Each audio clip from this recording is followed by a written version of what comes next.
एक बार फिर Darjeeling Himalayan railway को बड़ा झटका लगा है। डीएचआर को करोड़ों रुपए का घाटा हो रहा है। नॉर्थ ईस्ट फ्रंटियर रेलवे सूत्रों के मुताबिक पिछले साल की तुलना में डीएचआर के राजस्व में कमी आई है। साथ ही यात्रियों की संख्या में भी कमी आई है, जिससे पर्यटन कारोबारी चिंतित है। रेलवे आंकड़ों के मुताबिक जनवरी से जून 2023 तक डीएचआर ने 13 करोड़ 46 लाख रुपए की कमाई की थी। यात्रियों की संख्या 1,11,541 थी।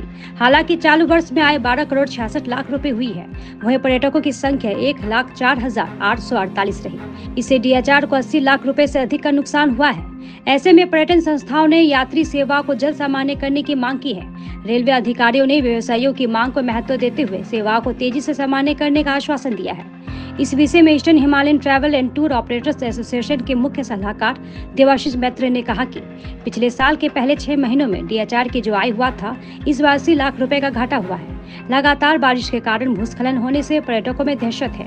यही कारण है कि पर्यटक कम आए हैं। हालांकि सामने पूजा है, जिस वजह से उन्होंने डीएचआर से सेवाएं जल्द सामान्य करने की मांग की है। আমাদের কাছে যা খবর আছে প্রায় 80 লাখ থেকে 1 কোটি টাকার মতো এবার ডিএচআর এর লস। এইবার তার কারণও অনেক আছে। পাহাড় একে তো অতিবৃষ্টির কারণে পাহাড়ে প্রচুর ধস। এইবার খবর মাধ্যমে প্রচার মাধ্যমে এমন খবর দিয়েছে যে সিকিমের রাস্তায় ধস, মানে বাইরের সবাই ভাবছে হয়তো পুরো পাহাড়েই ধস। অ্যাকচুয়ালি তা ছিল না। তাও দার্জিলিংয়ের কিছু কিছু জায়গায় রেল লাইনে, আমাদের টয় ট্রেনের রেল লাইনে ধস করেছে। তার জন্য পর্যটন সংখ্যা অনেকই কমে গেছে, আগের তুলনায় অনেক কমে গেছে। সেই কারণেও হতে পারে। হ্যাঁ, কিছু কিছু পরিষেবা তো বন্ধই ছিল। আর খালি বোধহয় আমাদের পাহাড়ের জয় রাইডটাই চালু ছিল, বাকি এই নিচ থেকে যে পাহাড়ে যাওয়ার সেটা সম্পূর্ণটাই বন্ধ ছিল। তো এখন তো আপাতত তো আমার তো মনে হয় না কিছু করা আছে, কারণ তিনদরিয়া, পাগলাঝোড়া এইসব জায়গায় যে ধস আছে সেই ধস রিপেয়ার হবে, তারপরে গাড়ি আবার উপর উঠবে।